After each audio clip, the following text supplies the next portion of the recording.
Good afternoon, everybody. This is David Cerns with Haley Marketing Group, and welcome to today's Lunch with Haley webinar. Today is really all about planning for next year, taking a look at some of the big challenges that are happening in the staffing industry, from affordable care to the increasing talent shortages and just other ideas of how to make the next 12 months one of your company's best years ever. So we have a lot of ground to cover today. Let's jump right in and get started with just an overview of what we're going to do. So today's agenda: we are going to talk about some of the big issues going on in the industry right now and the things that you can do to address them. We're going to talk about growth and some of the basic business strategies. We're going to talk about 11 fundamental strategies and one of my dad's favorite lessons about how to grow in a recession or in a growing economy. We're going to talk more about recruiting and get into some specific ideas about how to make your current recruitment marketing for active job seekers even more effective. And then, in preparation for today's webinar, I asked the people on our team to share their best ideas for what to do for 2014, and they provided tons of great ideas. So we're going to share all of those ideas during the next 59 minutes. During the course of the webinar, if you have questions, please feel free to ask them. And if you're a fan of live tweeting, jump on Twitter. Our hashtag is #LunchWithHaley. And so please share the insights that you're hearing, share questions, and we have a team of people ready to help answer online as well. Okay, let's get right in, and let's take a look at some of the issues that are going on right now in the staffing industry and the impact that it's having on your business. And to quote the, what was it, the 1996 presidential elections, when it was the economy stupid, might even have been the 1992 presidential election. But to quote the famous line, is the economy stupid? And really that is still the biggest issue today. We are seeing really based on the numbers from staffing industry analysts and American Staffing Association, the best data ever for the staffing industry. We have just reached record market penetration for staffing. Yet the economy as a whole still is not doing all that well. It's up, it's down, which has been very good for staffing. Very happy to see that our Congress has decided maybe to get their act together and try to fund our government for at least 2 more years.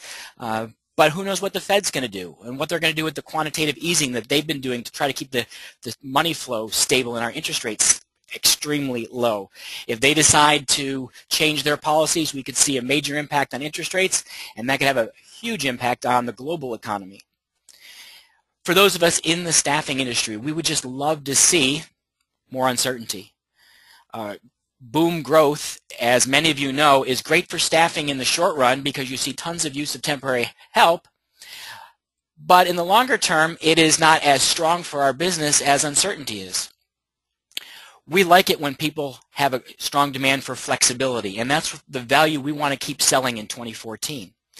However, a little more improvement in the economy is good. We'd like to see even a little more demand for direct hire, although most people I know in the executive recruiting world are busier than they've ever been because we're getting to the point where good talent is so hard to find. Which kind of brings us to our second challenge, which is the talent shortages that we're seeing, from nursing to light industrial to high-level professionals, and certainly in the world of technology. We are seeing increasing reports of severe talent shortages. And while I think the numbers, was it yesterday or today, said that unemployment claims shot back up last week, we're still hearing from almost all of our clients it's getting harder and harder to find talent.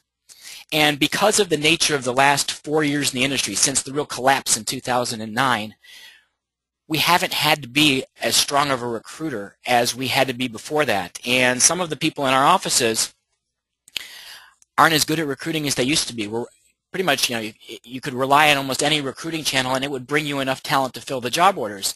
Many of you on today's call can remember lots of times when you had job orders going unfilled because you couldn't find anyone to fill them. And that's very painful to your profitability, and that's something we may be heading back towards in 2014. And the tools that we've become accustomed to relying on, particularly the job boards, aren't producing the volume or quantity of candidates that they once did. And so now we need new strategies next year to deal with these talent shortages to make sure we don't have unfilled job orders. And lastly, and certainly not least, the Affordable Care Act. I know everybody on today's call was very relieved when we got a one-year delay on the penalty phase of the implementation, but you still got to start tracking data in just a couple of weeks. You still got to start working on what's going to be your look-back period, and for most people it's going to be 12 months. And we still don't know the full impact that this law is going to have on the American economy. If you listen to the Democratic Party right now, you're hearing that this is saving people tons of money, an average of $2,500 per household. If you're listening to the Republicans, costs are skyrocketing for everyone. And now affordable health care is no longer going to be affordable, and it's going to be this huge pressure on both individual consumers and businesses.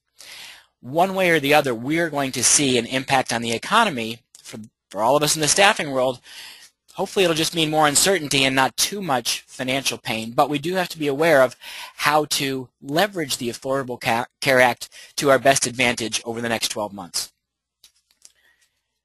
All right, so let's jump in. I think all of those issues are things everybody on today's call knows about, which is why I didn't spend too much time talking about them. But let's talk about how can you really drive growth in your business next year. So I promised some advice from my dad. And one of my dad's favorite expressions when I was growing up, regardless of the economy, and he ran a staffing company from the late 60s through the late 90s, make the economy the other guy's problem. If you run an independent staffing firm or a regional staffing firm, if you are a branch manager in an office in a specific city, the global economy is not really your concern. Your concern is what's happening in your community and what are your competitors doing and how are you going to beat your competitors. Because you don't have to beat the economy. You just have to beat the competition. So how can you make the economy the other guy's problems? Well, here are 4 ways. Number 1, win those local battles. Even in the worst downturns, even in 2009, when the staffing industry fell by more than 30%, that still meant nearly 70% of all the temporary business was still out there, and it had to go to somebody. How do you win that business? Well, according to the study that Innovero did this year, the most important thing you can do is be more responsive than the competition. Follow up faster. Get in touch with people more quickly. Do a better job of responding to customers' needs, not just the first response, but also being able to provide talent. So you have to build an organization focused on speed of response and quality of recruiting. You have to be better at recruiting certain types of people. Maybe it'll mean that you won't recruit for as broad a range of job disciplines because some of them are so hard and so distracting, you can't recruit what you're good at for the core. But if you're going to be the company that consistently wins the local battles, you have to be faster and better at recruiting, and that usually comes from how your business is structured and how focused you are in your recruiting efforts. Now, the second strategy for making the economy the other guy's problem is to simply out-hustle the competition, and that's what we saw a lot of in 2009. The companies that got more aggressive about making sales calls, continuing to invest in marketing, and even doing more recruiting so that every job order they found they could fill, those were the companies that fell the least due to the downturn. We had some clients that actually had no loss of revenue during 2009. And even those that did, the companies that made a serious commitment to ongoing marketing, even when their clients were saying we don't have a need, those were the companies that recovered the fastest and recovered the strongest. So right now we're not facing that downturn. We're facing what's more likely an upturn. But if you want the economy to be the other guy's problem, still think the same way. How do I out-hustle the competition to find the talent, to respond to the client, to fill the job order, because those are the staffing companies that are going to win next year. Third opportunity is to be more creative in your sales approach.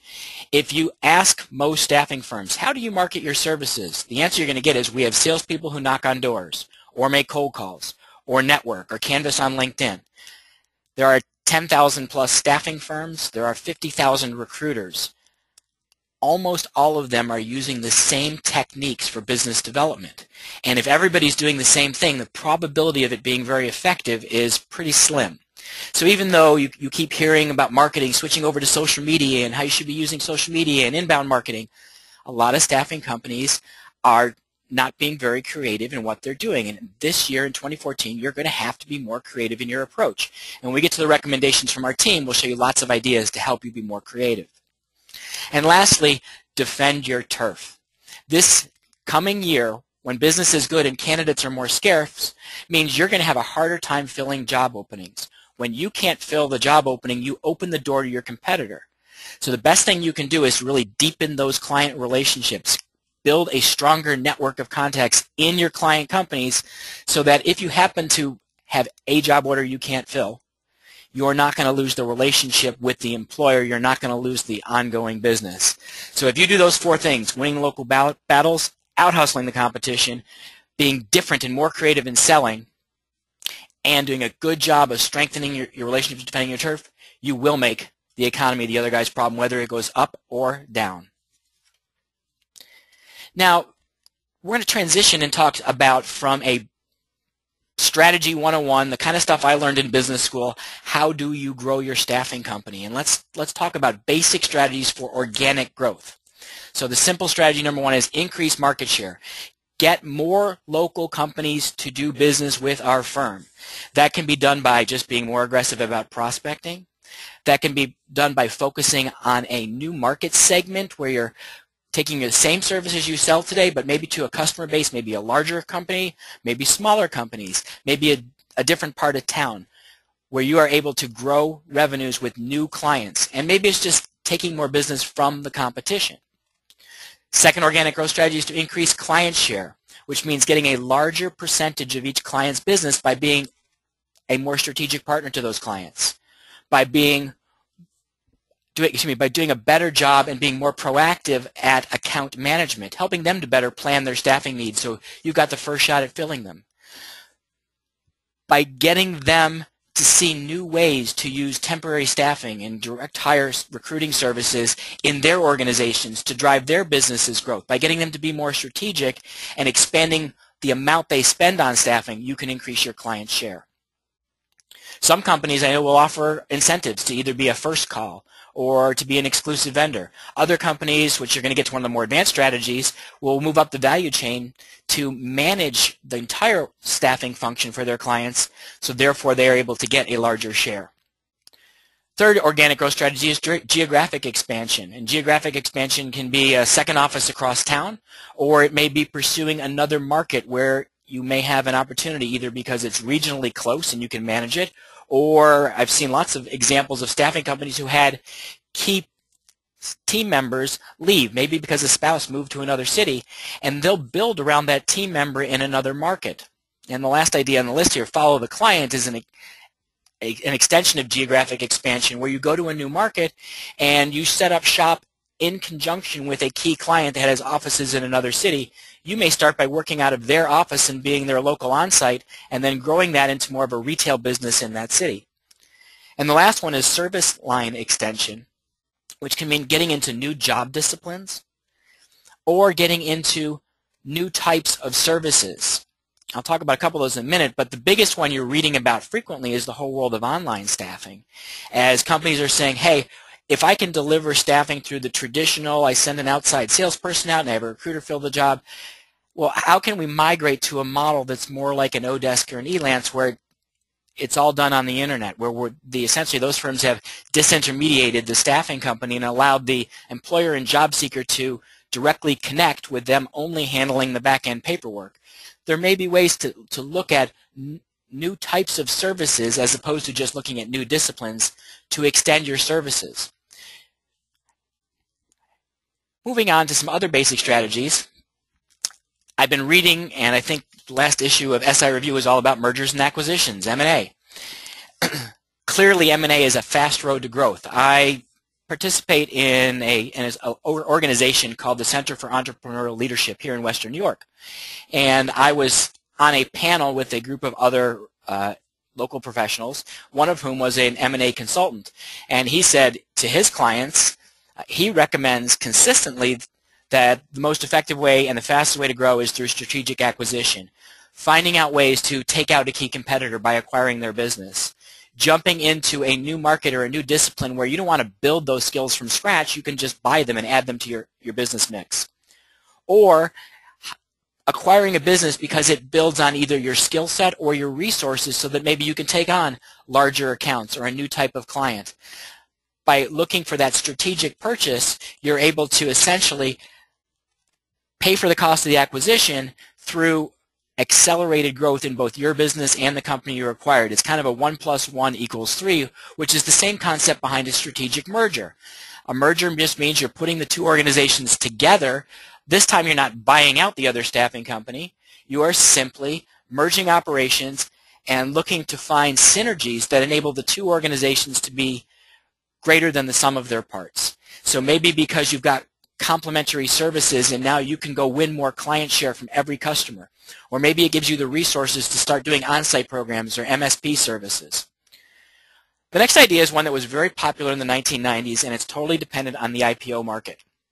Now, I'm not an M&A guy, so I'm not that familiar with the state of the IPO market today, but a roll-up is where you partner with somebody with some serious dollars.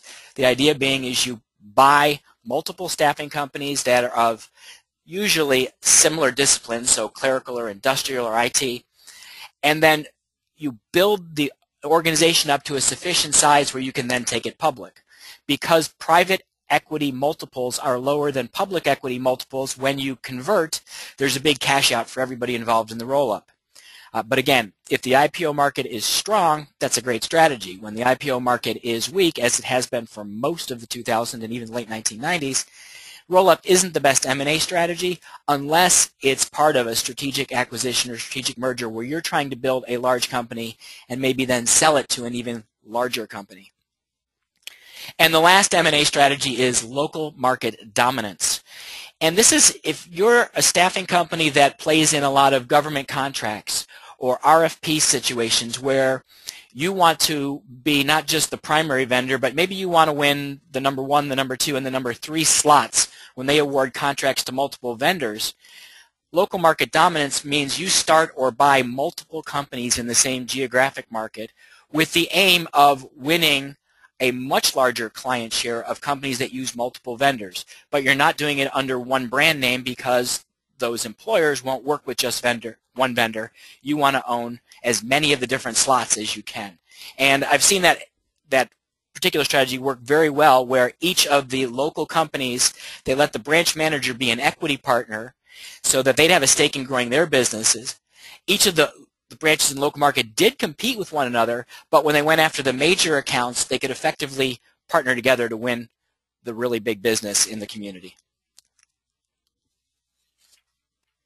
And the last of the basic strategies are to look at ways to horizontally or vertically integrate, essentially moving up the value chain to provide higher level services to your clients. Now in the 1990s, staffing companies went from traditional transactional temp help to starting to provide on-site, and some of people did it in the 80s. During the 2000s, that has become the MSP, the Master Service Provider relationship, where you actually go in and manage the staffing function for a client.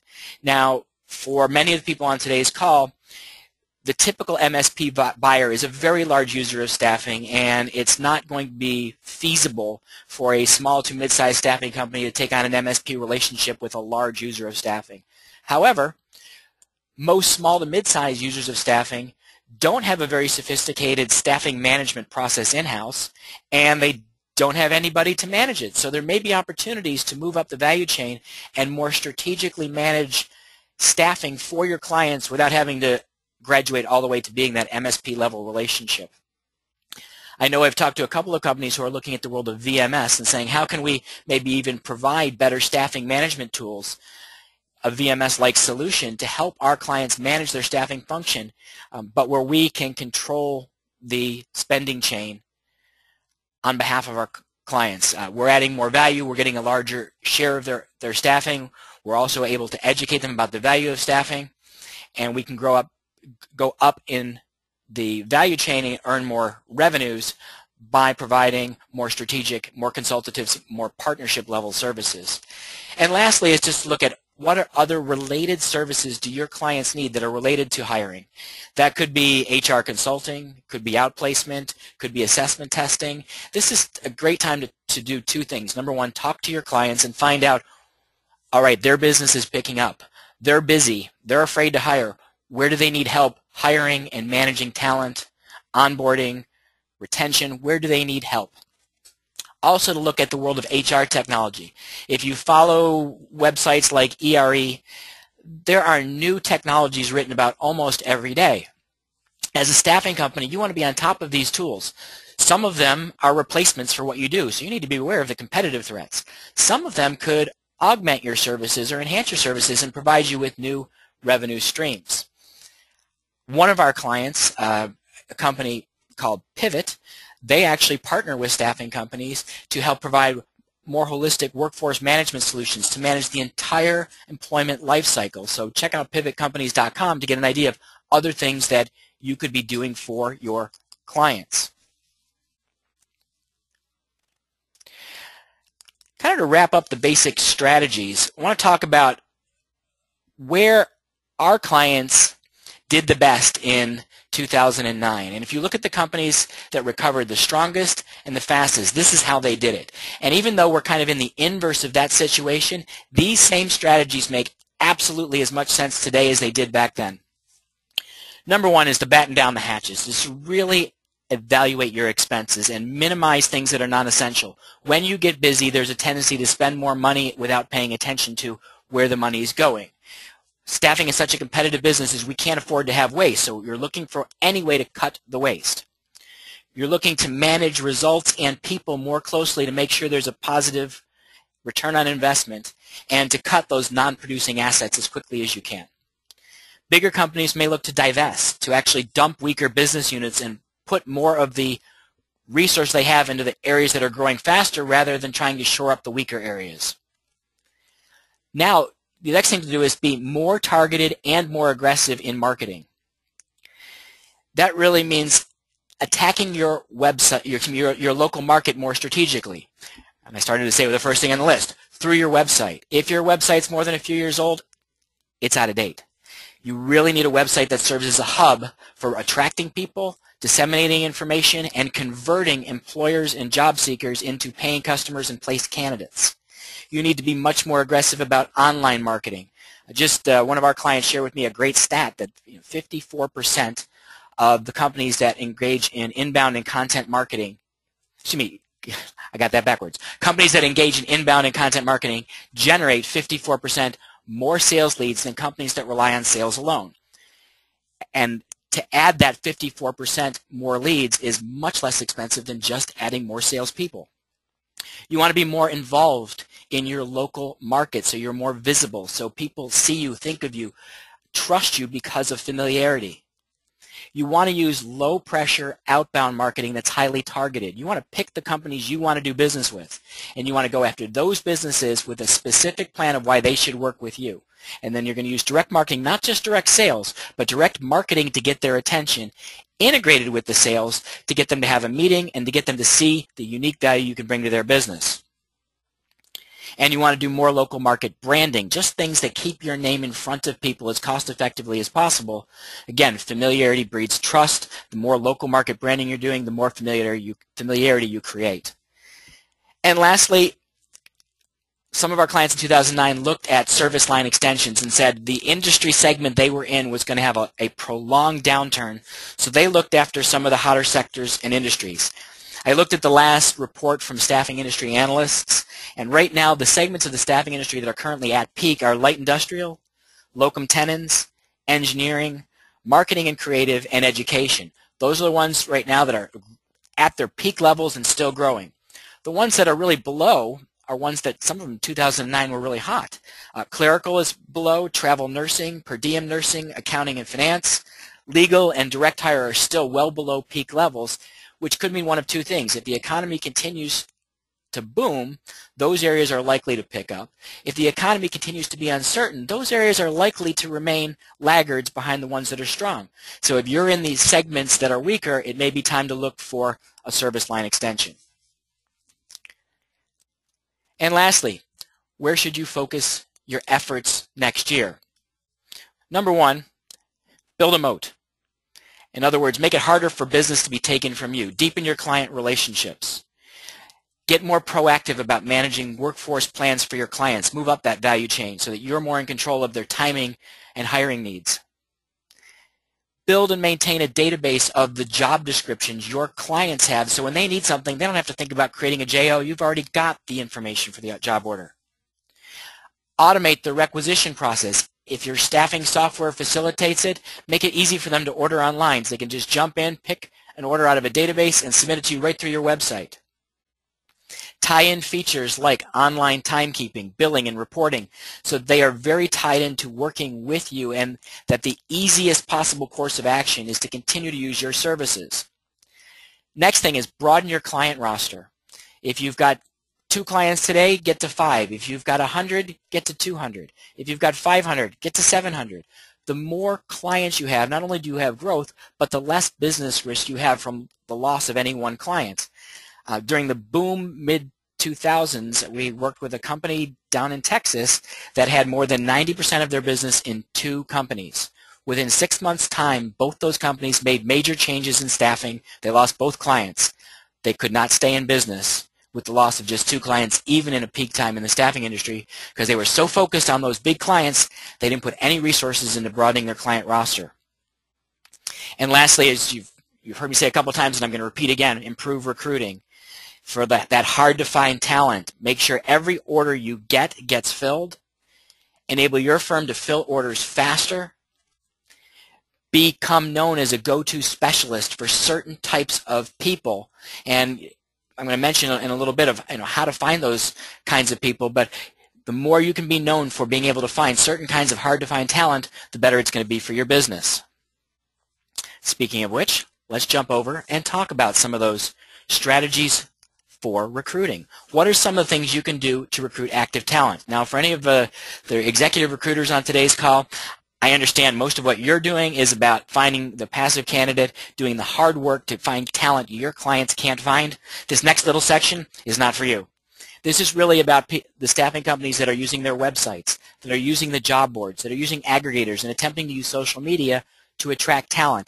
These are some specific ideas on how to get more results from what you're already doing. So number 1, your job posts on your website absolutely must be optimized for search engines. What does that mean? From a search engine perspective, you want to have the title of the job be right in the URL. So you see an orange box on screen where it says jobs.smithhanley.com, and then right after that, advertising account supervisor jobs in Des Moines, Iowa. The title of the job and the location are part of the URL. When Google figures out if something is relevant for a search, one of the key pieces of information Google looks at is the URL. So if you've got the title of your jobs in the URLs of each individual job post, the better it's going to be for SEO. Another thing is you see the page title, and this blue bar it's called the page title, and we have a page title, Advertising Account Supervisor Jobs in Des Moines, Iowa, Marketing Job Recruiters. Now, Smith Hanley is a recruiting firm. They recruit for a variety of positions, but when you're searching this job, the page title talks about Marketing Job Recruiters, and we're using keywords in the page title. So from an SEO perspective, you want your job posts to have that title and location in the URL, a page title with keywords, a meta description, so if it comes up in a Google search, the description makes sense to a human being and it makes them want to click on that listing and come back to your job board. And most importantly, the jobs must really be on your website. If you have jobs iframed on your site and they're in your applicant tracking software, but the URL's not really your website, that does nothing for search engine optimization, and you are losing out on a ton of web traffic. We upgraded our job board tool, and the picture you see on screen is from our job board. We upgraded our job board just about a year ago to add all of these SEO characteristics into each individual job post. The weekend we took these changes live, our clients saw a 30% increase in traffic to their jobs from simply optimizing the individual jobs. That's a huge amount of traffic, and our clients in the last month saw more than 2 million visitors to their websites. So a 30% increase in traffic in one weekend is pretty enormous, and it's done from simply having optimized job posts. But optimizing for SEO isn't the only optimization. I've been talking to a lot of our clients about how to optimize for aggregators. Indeed, Simply Hired. When you write a job description, maybe it's for a very mundane job like forklift driver. And if that's the only title you use as the job, that job may go from you into Simply Hired. Once it's on Simply Hired, there may be 50 other forklift driver jobs in your community that all show up in a list. Why would the candidate pick yours out of the list? That title is your headline, your marketing cue to the person reading the job aggregator. Add words in. Now, here you're not worried about keywords as much as you're worried about words that are interesting to humans. Things like forklift driver, our best paying forklift job, or forklift driver, one of the area's best employers. Putting some words and phrases around the job title so that when the job aggregator picks it up, it stands out in their list will do a lot more to increase response from Indeed, from Simply Hired, and any other job aggregators that you use. And related to that, you also want to make sure you're maximizing distribution of your jobs. They should automatically be feeding out to the job aggregators every day. Indeed, Simply Hired, Glassdoor. They should be integrated with and feeding to social media so that as you are posting things to your website, they're automatically getting shared where it makes sense and they're manually getting shared where it makes sense. And I will talk more about that in just a minute, but the idea is that you're going to build a base of social followers who are interested in the kinds of jobs you share. And when we talk about social, we also want to talk about how to do more things to get those people wanting to pay attention to all of your messages so they'll see your jobs more, which I will cover in just one moment. The next thing is to look to build a talent community and nurture relationships with those people. Talent community is your candidate database. It's all of the people you'd love to stay in touch with. Flag everybody in your staffing software who you would use again, and build an email list where you email them not just here's our latest hot jobs, but you email them stuff that's genuinely useful and interesting. Please, not just here's the latest advice on how to interview for a job. They've seen that 12,000 times. They're not interested in it.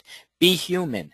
Show off your company's personality. Engage them in conversations. Share stuff they'd really find interesting. Maybe it's about events happening in town. Maybe it's about a great and touching story about somebody you put to work. Maybe it's some real advice about how they can get a raise.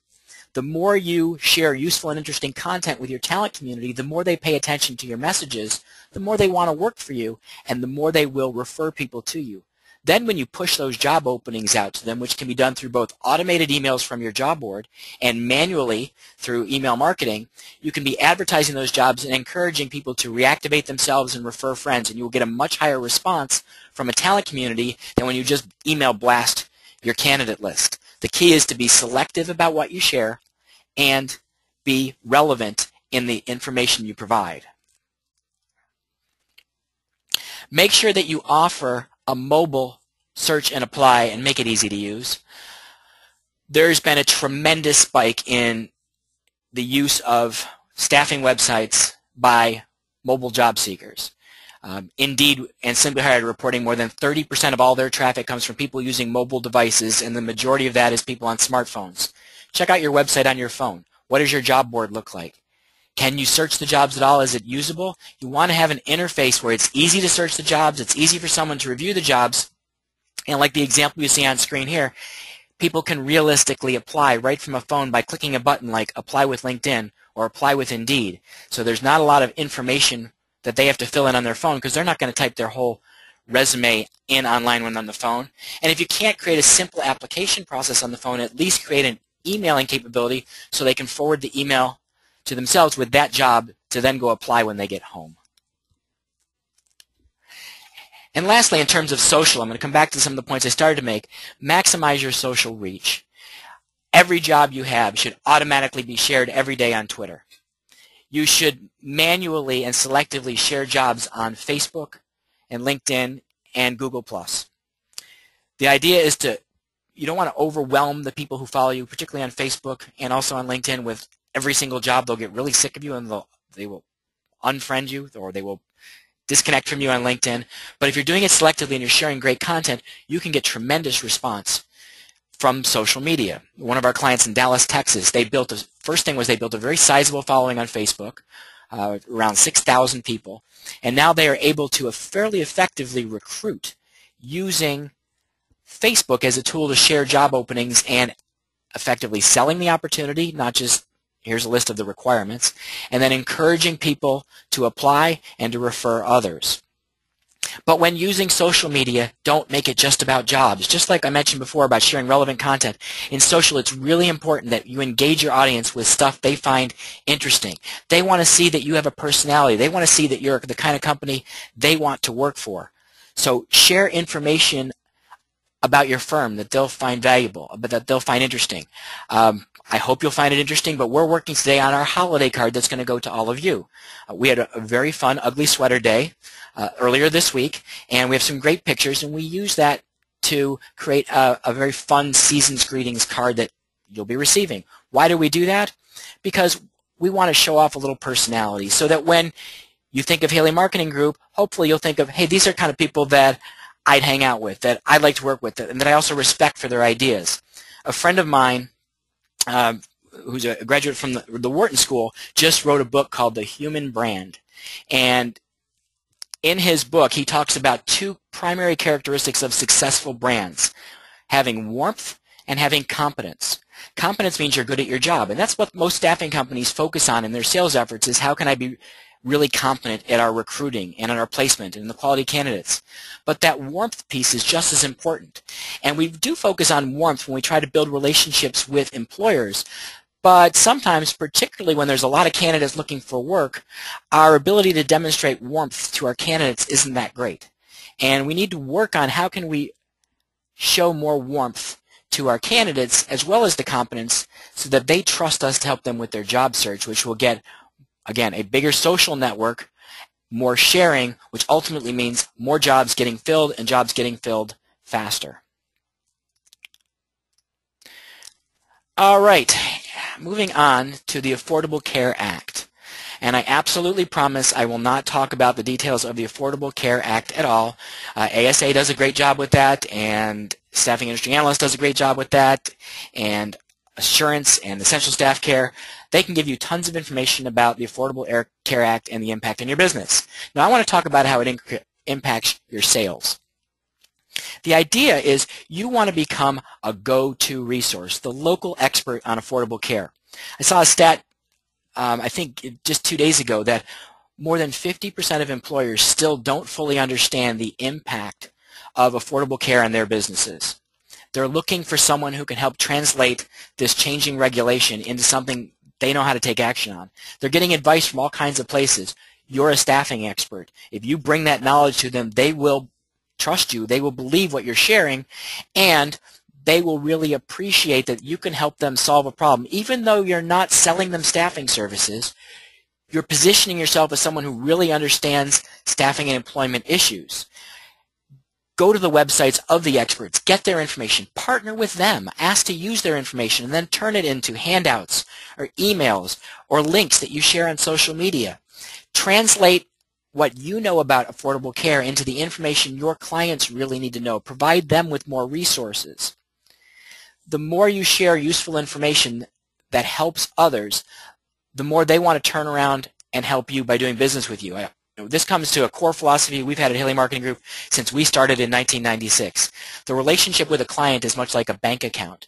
You have to make deposits before you can make a withdrawal. The more you become a local expert, you give away ideas, the more you're making deposits that enable you to be the company that ultimately gets the sale, that makes the withdrawal when that employer needs staffing assistance. The other thing I would do is I would fill my website with content related to ACA, so in my local community, I can become a top go-to destination for information for small to mid-sized businesses and how to understand the Affordable Care Act. Next, focused on cost savings of staffing. Your healthcare costs are probably cheaper, and using temps is always cheaper than using full-time employees. Remind people that staffing firms are the employer of record and for the temps and payrolled workers, and anybody who's on your payroll lessens their impact from affordable care. Also, because you're in the temporary staffing business, you get to leverage the cost of affordable care over a much larger client base, much larger number of work hours, much larger candidate base. A lot of those candidates aren't eligible for coverage, so your effective cost per hour for health coverage is probably lower than your client's effective cost per hour, which gives you then a cost advantage when they're using a temp versus having to bring somebody in on their own payroll. So you're going to need to do the math to really look at what's going to be the impact on your hourly rate because of ACA versus what's the likely impact of if an employer hired directly, and you may find that your cost advantage is even greater because of Affordable Care than it was before it. And of course, continue to sell the value of staffing. Staffing is still a huge ROI service. Sell the cost savings from flexible staffing, the fact that people can cut overtime expenses. They can avoid the extremely high cost of overstaffing, of having people sitting around without having things to do, or of having unfilled orders in their own business because they don't have the capacity to get things done. Sell your ability to provide risk management, whether it's compliance with Affordable Care or other employment laws, helping to just manage turnover more effectively. Focus on your ability to deliver better risk management through the use of temporaries. Sell productivity improvement, how you can improve efficiency, how you can eliminate capacity constraints, how you can decrease burnout, which results in excessive costs for scrap and rework, because you're providing temps to supplement their workforce. And sell your access to talent. The fact that it's getting harder to find people means that your clients need you more than ever to do the hard work to use all these various tools, from the job boards to the aggregators to social media to direct recruiting, to go out and find the talent they need. It's incredibly difficult for them to do it on their own, and you can show the value of hiring the right person far exceeds whatever you would charge as a placement fee. You just need to show your clients the math of that scenario to get them to really appreciate using your services is a bargain when they find the right employee. And now it's time to turn from some advice that I've been sharing to advice from our team. So in preparation for today's webinar, I asked everybody at Haley Marketing Group to share their thoughts as to some of the ways that all of you could be most successful in 2014. Now, with apologies to some of the Haley Marketing Group team members to avoid too much redundancy, not everybody made the final cut, but we do have advice from a lot of people. So let's go through and see what our team had to say. All right, first up is from Brad Smith, our Director of SEO and Social Media. And he, number one, said budget appropriately. Many of you may not be aware that the staffing industry under budgets for sales and marketing tremendously, particularly marketing. The average industry spend is 0.25%, and that's really, for most firms, not going to be enough dollars to make a significant impact. You're better to do nothing than to invest foolishly. But if you invest wisely, it can make your sales efforts so much more productive. And how do you invest wisely? Brad's second tip is better tracking. Smart business decisions are not made by guessing, and once you invest in marketing or in salespeople, then you really need to track. You can use analytics to see what's happening online, and then you can look at your sales results to see what's really happening bottom line, to figure out what tools are driving the best results, and then continue to invest more in the things that are working while divesting the things that do not. Integrate sales and marketing. Neither works best in isolation. And to make sure you get the highest return on your sales team's time and effort, or the highest return on your marketing, you really need to integrate the two things together by mapping out the things you're doing in marketing, the things you're doing in sales, how they interact, then training your sales team how to use the tools, when to make follow-up calls, what to say, and what to do after their calls, so that you can create a systematic process for selling and nurturing relationships that gives you the greatest probability of closing business and keeps you top of mind. And then reinforce that training over and over again to ensure buy-in and make sure your salespeople are using the tools. Profile your target audience. Really understand who you're trying to reach and how you're going to reach them. Know your clients, know your candidates, but understand it not from your desire to sell to them, but from their perspective of how they look at their job and their world, what challenges they have, what interests. You need to communicate with them in ways that talk about their needs and their interests. And it's that profile, it's the starting point. And then once you have that profile done and you know how to communicate with them, then you surround people. 1 tactic in isolation really works. If you're just picking up the phone and cold calling, it's not going to be enough. You want to surround people. You want to direct market. You want to directly call. You want to use social media. You want to use email. You want to use events, so that wherever your clients are, wherever your prospects are, wherever your candidates are, they perceive that you're everywhere, even though you're only very strategically investing so that you show up in the places that they are looking. That is the best way to differentiate your firm and keep yourself top of mind. And thank you, Brad, for those tips. Next up is Matt, one of our marketing advisors and our director of marketing here at Haley Marketing. Matt suggested that you really look at the forecast demand, looking at tools maybe like Wanted Analytics that can help you project the strongest demand areas in your local community in terms of specific employers, job titles.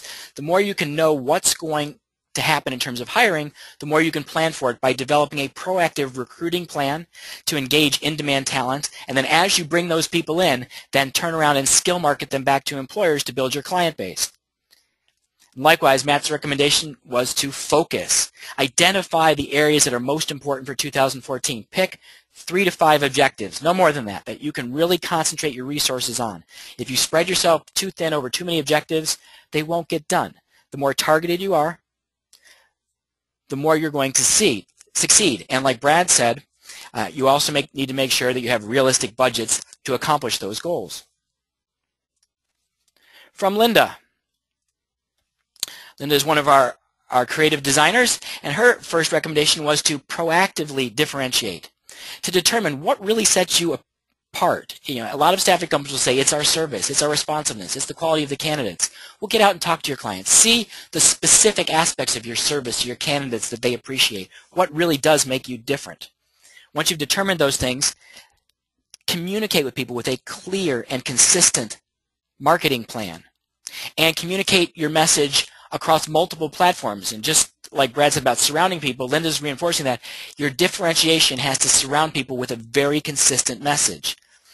And Linda's last point was, that's really kind of 101 marketing, but we see so many companies come to us where that consistency is lacking. And a lot of times it was budget decisions. They tried to save a little money, so they're reusing old marketing materials, or they don't want to update their website even though their whole company message has changed. Without consistency, you're kind of going to be known for your weakest factor. Kind of relates to, and I love this second point, don't become part of the sludge. If consistent branding communication is missed, especially next year as people are going to be very aggressive about selling and recruiting, then you become part of the Me Too staffing industry. You become part of having to fight for every nickel of margin and fighting the price players and working way too hard to retain your clients. All right, next up is Ryan, part of our sales team. And his first advice was to educate. Teach your clients to be better consumers of your services. Get them to see ways to use staffing more strategically. Help them to be more proactive about hiring so they're not waiting to the last minute. And show them the financial benefit of your services and how you actually save them money.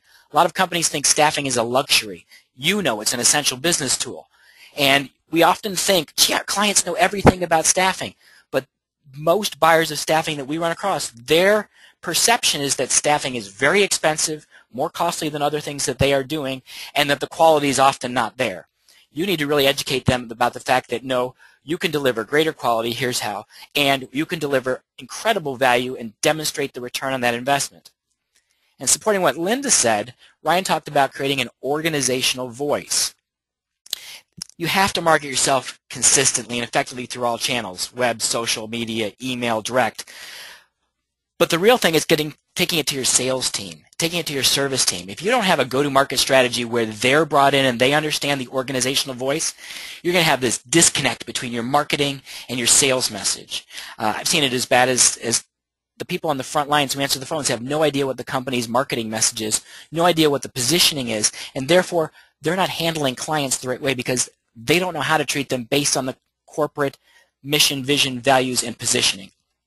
You need to make sure everybody in the firm knows exactly how you want to be seen, and that how you want to be seen message drives how you act at all levels of the organization. Next up is Vicki, our COO and one of our process gurus here at Haley Marketing, and her advice was to really improve the candidate intake process and experience. We see a lot of issues where it's incredibly difficult for someone to apply for a job. your candidates have choices where they can go work. If your application process is hard, too many steps, they're going to abandon it and leave.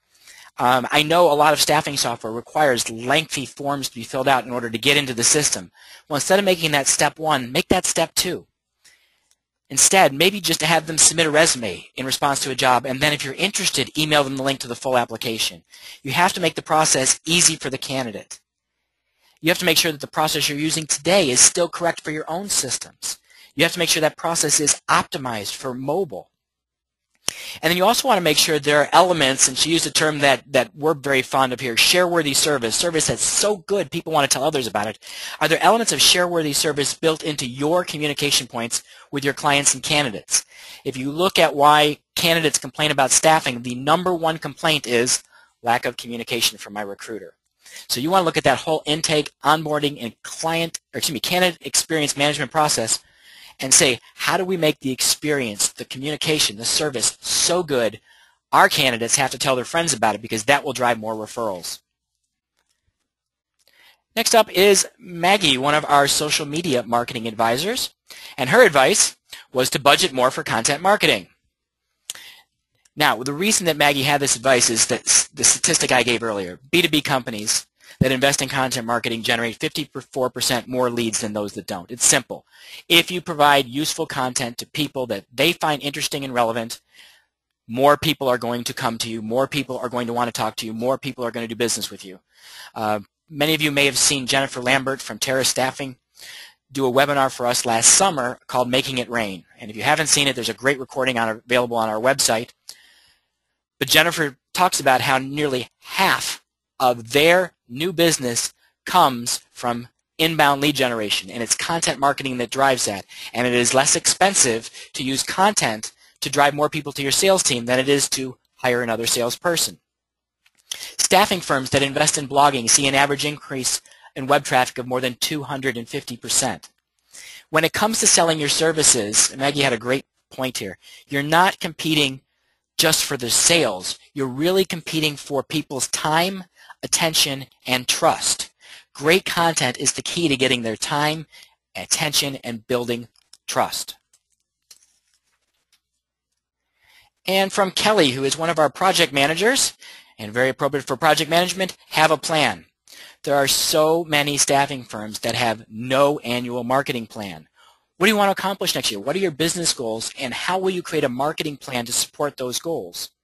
What is the strategy behind your marketing to help you drive more leads, to help you nurture relationships, to help your sales team boost productivity? And what is your budget for accomplishing your goals? How much would you be willing to spend to hit all those goals on your list? When business is slower, we always advise people ramp up marketing, because that's how you're going to get out of the downturn fastest, because you're top of mind when everybody else pulls back and disappears. When business is booming, you still want to be top of mind, because your clients, they're busy too. And more often than not, they're going to go with whatever company that they have a relationship with or that they think of first. And your goal is to make your organization the one they constantly think of first. Marketing is the cheapest, fastest, easiest way to stay top of mind. And in your plans, be flexible, allowing room in your budget so that you can respond to some last-minute opportunities. Like maybe you'll see an event that you hadn't thought about attending that you want to go to. Or maybe you'll get an idea for testing pay-per-click advertising. Leave some room. Don't spend every dollar in your budget so that you can react to those last-minute opportunities. And also, be social. Have some type of social presence, and most companies have built a Facebook page and a Twitter page, and they're on LinkedIn. But not that many staffing companies are truly social. They're not working enough to engage people, to interact with people, to listen, to learn, to communicate, to deal with happy and unhappy candidates. I'm going to talk more about that in a minute from one of the other people who had some advice. But one of the most important communication channels is the one you have available for free, social media. And you want to learn more about how to leverage and maximize your social channel in 2014. Next up is Rob, another one of our project managers, and he had some very concise bullet points. Focus on the ACA. Leverage it to drive more conversations with employers, which is what we talked about earlier. Get your website mobile. The fact is we still see lots of staffing companies that have no mobile solution, and if 30% or more of the people you want to place are trying to find you on a smartphone, you need to have a way for them to engage with you right from their phone wherever they are. Blog. Maggie said it, Rob's saying it. It's a consistent message from our team because it is one of the few things that we have seen that 100% of the time drives more traffic. Now, it's not just about blogging. It's really about thinking about the conversion process. But the blog itself will get more people to your website. Once we get them to the site, then we have to think about how do we convert them into candidates we can place who are applying for jobs and employers that we can work with to help them with their hiring needs. And lastly, and to answer one of the questions that came in, redo your SEO approach. Many of you may have seen there were some major changes with Google over the last few years. A penguin, a panda, and a hummingbird. They like all these animals. Penguin and panda were really about the fact that content matters more than keywords. It's about having the right content that people are searching for. That's still the keyword part, so keyword didn't go away. But the content that really is useful to people, Google gives you tons of credit for. That's why blogging is so important. But this last update was called Hummingbird, and Google did a nasty thing. Google said, we're not going to tell you the keywords people are using to search for your content anymore, to search for your website, unless they're logged into a Google account. Now, we think that's kind of self-serving and that Google really wants to sell more Google AdWords. But from an SEO perspective, you no longer have access to the information that we had just 3 and 4 months ago. What does that mean? Well, we really need to focus on understanding the audience, understanding the profile of the people that are coming to your site. You need to really look at that Google Analytics to see what topics, what pages are being most visited, so you understand what's important to people, and you create more content around the things that are important to people. Our typical client will see traffic from thousands of different keywords. So having a website with 20 pages is almost futile if you think about trying to optimize for thousands of keywords. The goal with SEO isn't to be number one, and if you hear from those schlock SEO companies that say, hey, we'll get you to page 1 of Google, run. That's not the goal. The goal, you do want to rank highly for search engines, don't get me wrong, but what you really want to do is see an ever-increasing volume of quality traffic coming from search engines, which is about more and more pages being found and optimized, and that's about regularly adding content, not trying to win on 1 or 2 keywords. Your goal is to drive traffic, loads more traffic, and then get those people to convert by thinking of an SEO approach that starts with content and then works with your website to create conversion. And going back to Rob's point about mobile, people have to engage with that content from any type of device. And speaking of mobile, some advice from Todd, who is our Director of Content Marketing and one of our marketing advisors. Todd does a lot of research in email marketing for us, and we have now found that 50% of email opens are being done on a mobile device. Your email must be really mobile friendly. How do you do it? Here's some tips. Make your subject lines short and catchy. They have to stand out when someone's skimming through them while standing in line on their phone. Less is more. Shorter content is better. And I know people like newsletters with tons of content, but you're better off sending little bites, even a little more frequently, than very long, extensive emails. Make it really easy to read. Use soothing colors. Use big print. Use buttons that stand out. Use bold calls to action. And always provide a view as a web page option, so if somebody has to switch from their mobile view and they prefer to see it online, or maybe they can't see the graphics because of how they're getting it, they can jump into a browser and see your emails. Next up is from Brad, who is another of our social media marketing advisors, and he talked about embracing social dialogue. Don't just create a social media account, be active. Social media is about creating conversations with people. It's about speaking to your fans, communicating information, and honestly addressing issues. Don't block people. Talk to them. All the time we hear from companies that are afraid of what people might say on Facebook or Twitter, so they don't want to be there, or they want to block comments. That's a bad idea. If people are unhappy, they're still going to go online and they're going to talk about you. They're just not going to do it in a place that you can control, and you'd rather have the conversation happen in your own backyard than somewhere else. If people have something negative to say, take them seriously. If it's a real issue, be honest, be transparent, talk about the issue, acknowledge it, talk about what you're going to do about it through social channels. The people who like you are going to love that you do that, and the people who might not know you are going to appreciate that you're an honest, open organization that's willing to listen. And if it's somebody that's just the stark raving lunatic that you were never going to place, you may say, hey, let's talk privately, we've got some great ideas for you, and then coach them offline on what they might do for themselves, and then make sure they're not on your email list so that you're mailing them in the future. Next up is Kyle, another of our social media marketing advisor. And Kyle was really talking about using social as an amplification tool. A lot of companies have great content on their website or in a blog, but they're not doing enough to amplify it. They're not getting involved with the entire team sharing content, particularly in LinkedIn, but also on Twitter, on Facebook, and depending on your candidate base, other tools. Your entire team should be regularly sharing. It's as easily as click some of those buttons right in the blog to Google +1 it or like it. Get more people who are talking about your content, the higher the relevancy, the more you're going to show up in Google searches, and the more people are going to see it on Facebook, because both Google and Facebook look at volume of social sharing to determine relevancy. And then Kyle's second piece of advice was to be more conscious about lead generation and proactively plan how your marketing will help you develop leads. Many staffing firms don't realize the power of great content and marketing together, and if you can use content to answer the key questions your clients and candidates have, you can get them to come to your website. You can intentionally drive people to specific web pages, and you can use those pages to drive actions. Think of it like a funnel. How do we go from step A to B to C to place an order? Then you look at your Google Analytics on the back end to see, are we really getting people to step through the funnel the way we want? And next up is Kathy, who is one of our copywriters. And Kathy's advice was to be consistent. We too often see staffing firms where we have one message being said in this brochure and another message being said in that brochure, and the sales teams with a different message. All of your materials need to have a consistent look, a consistent feel, a consistent voice. Focus on being a thought leader. Pick some area that's important to your clients and constantly be sharing information about that particular topic. People want to deal with companies that are experts in something. The more you can be seen as an expert, the more you will drive employers and job seekers to want to work with you. You want to be the one that first comes to mind. You want to be the one they say, oh, yeah, Bob Smith, he's the guy who's the legal staffing expert. Not Bob Smith, I think he works for some staffing firm.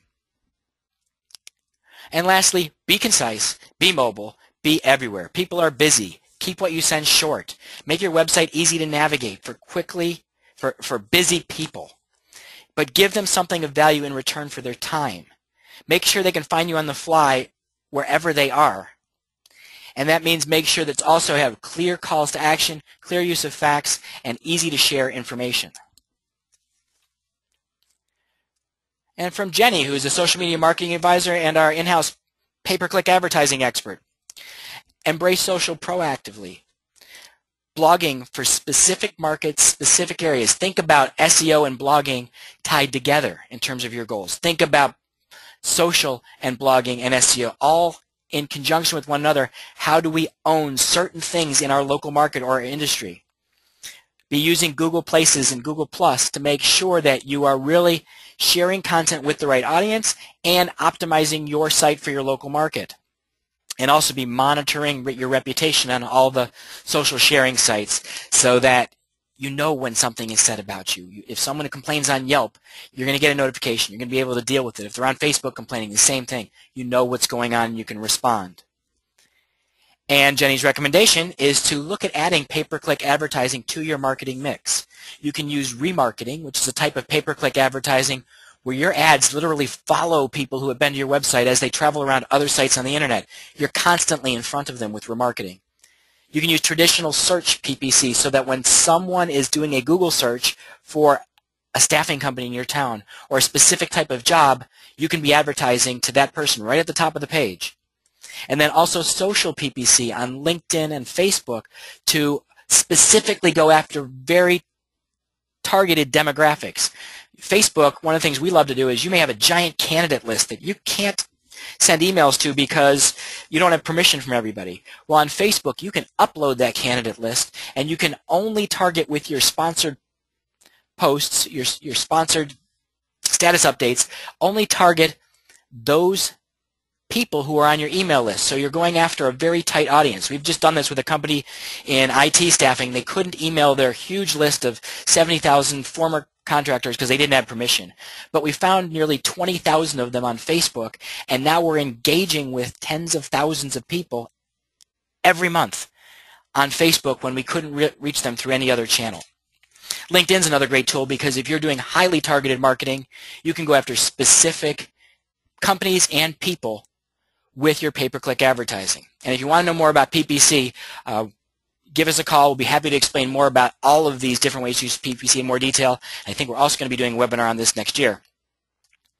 And lastly, from Mandy, who is our content manager and one of our writers, she talked about mastering social recruiting. We've had a lot of recruiting advice. We've had a lot of social media advice. Mandy put them all together, and she really talked about having a solid social recruiting strategy. What do you want to accomplish? What channels are going to be best for your business? What resources are you willing to allocate in terms of time and money? How are you first going to build a social audience? Get people to follow you. PPC can be great for that. How will you appeal to job seekers? You've got to do more than just share jobs. And who is going to be responsible for managing your social recruiting process? You also need to think beyond recruiting. It's not just about a recruiter sharing jobs and doing direct recruiting, although those things are important. It's about thinking about engaging human beings. It's that human brand concept I mentioned earlier, so that you get people to really like and want to do business with your firm. And it's about training your staff. Being 20-something is not a qualification for being good at social media. Having specific training in recruiting, having an understanding of the ins and outs of the social tools, and then really training on what your company is trying to accomplish, that's what it takes. Invest in teaching people how to use the tools. Experiment on your own. There isn't a book written on how to do every one of these things. You're going to have to try things. Some will work, some will fail. That's why you have to measure the results and continue to invest in the things that are proving to be effective. And social recruiting is not a one-time shot like throwing a classified ad used to be. It's really an ongoing process of regular and consistent communication in a way that builds your brand, improves your company's visibility, and makes you be seen as an organization that people want to work with. Thank you to everybody on the team for sharing such great ideas, and thank you to everybody on the call for sticking with us a little over our intended hour, but there were just so many ideas I didn't want to cut it off. If there are questions, please feel free. I will stay online and answer them if you want to use the GoToWebinar or call us. You can reach us at 888-696-2900. Please feel free to email me directly, dcerns@haleymarketing.com, or reach out to me on Twitter or our company on Twitter or Facebook. We would love to hear from you, and we would love to share more ideas. And lastly, to wrap things up, this is going to be our last webinar of 2013. And beginning in January, we're jumping right in with our next Lunch with Haley. And Kyle Denoff, who you saw on our list of tip givers today, is going to be leading a webinar, social media marketing and really the science of social and things you can do beyond what you're hearing from most people about using social media. It's going to be a great webinar. Kyle does a lot of our really advanced experimentation and R&D work with social technology, and I think you're going to really enjoy what he has to share. And from all of us at Haley Marketing Group, we hope you're having a terrific holiday season, and we hope you have a very happy, healthy, and safe New Year, and we look forward to seeing you on Lunch with Haley's in 2014.